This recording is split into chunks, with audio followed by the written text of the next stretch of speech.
Assalamualaikum dan selamat sejahtera semua. Aku Imi. Ini adalah kisah pertama yang aku akan kongsikan kepada pendengar dan peminat FS ni. Peristiwa ni berlaku 5 tahun lepas, waktu keluarga sebelah ibu aku buat rombongan ke Johor sebab pakcik aku berkahwin. Perjalanan di Johor tu makan masa yang lama. Kami bergerak dari Kuala Lumpur pada 7 pagi dan tiba di sana pada pukul 2 petang. Di sana kami akan menginap di sebuah rumah teres sewa yang hanya 10 minit je dari kediaman pengantin perempuan. Rumah tu pakcik aku yang sewa untuk 3 hari. Rumah tu pada pandangan mata biasa, luas dan ada 3 bilik yang agak selesa, ruang tamu yang besar, dan aku rasa tiada apa yang menarik di rumah tu. Atuk aku ni biasanya dia memang akan baca doa perlindungan sebelum masuk rumah tu, manakala aku ni hanya bagi salam terus masuk. Waktu ni lah aku rasa ada yang tak kena pada bahagian rumah tu. Buktinya, waktu aku nak masuk ke bilik besar, aku perlu lalu di hadapan dapur dan aku tengok di dapur tu ada satu lembaga hitam. Aku terus batalkan niat dan kembali ke ruang tamu. Atau aku ni, bila dia tengok aku macam tu, dia hanya mendiamkan diri. Dan aku yakin atau aku tahu apa yang aku nampak. Kesannya, aku takut nak hantar barang ke dalam bilik tu. Tapi apakan daya, terpaksa juga aku hantar.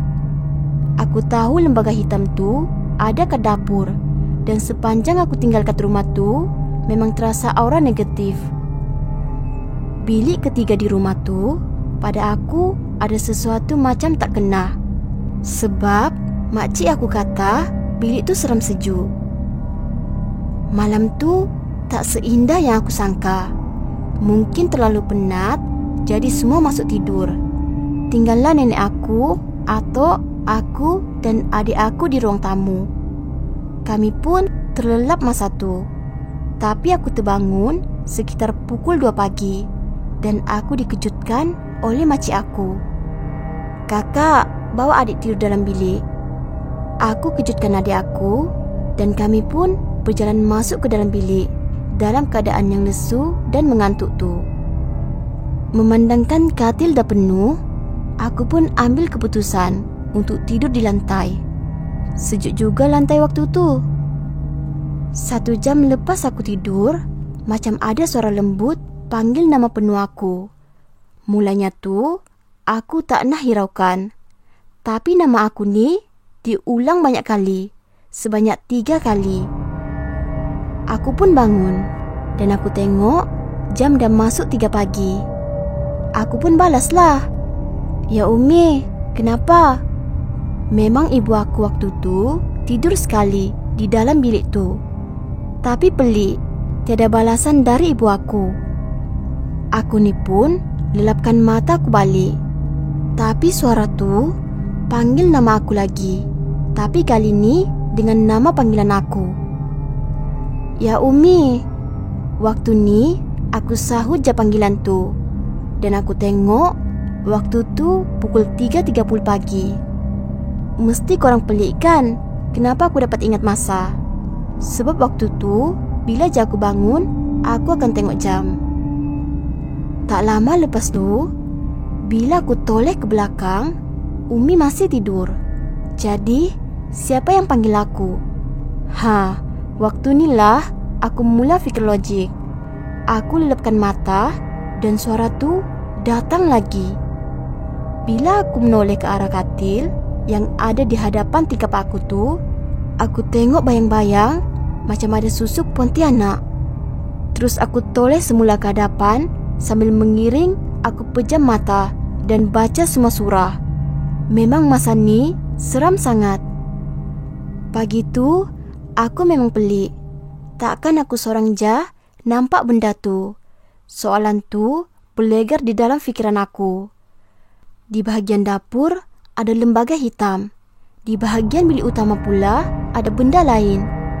Sebelum pulang tu, kami dapat tahu dah berbulan-bulan rumah tu tiada penyewa. Ya, mungkin itu faktor utama. Tapi takkanlah jiran sekeliling tu tak diganggu. Dan aku masih nampak lembaga hitam tu ada di dapur sehingga hari terakhir kami di Johor tu. Sebenarnya banyak lagi pengalaman di Johor yang aku lalui.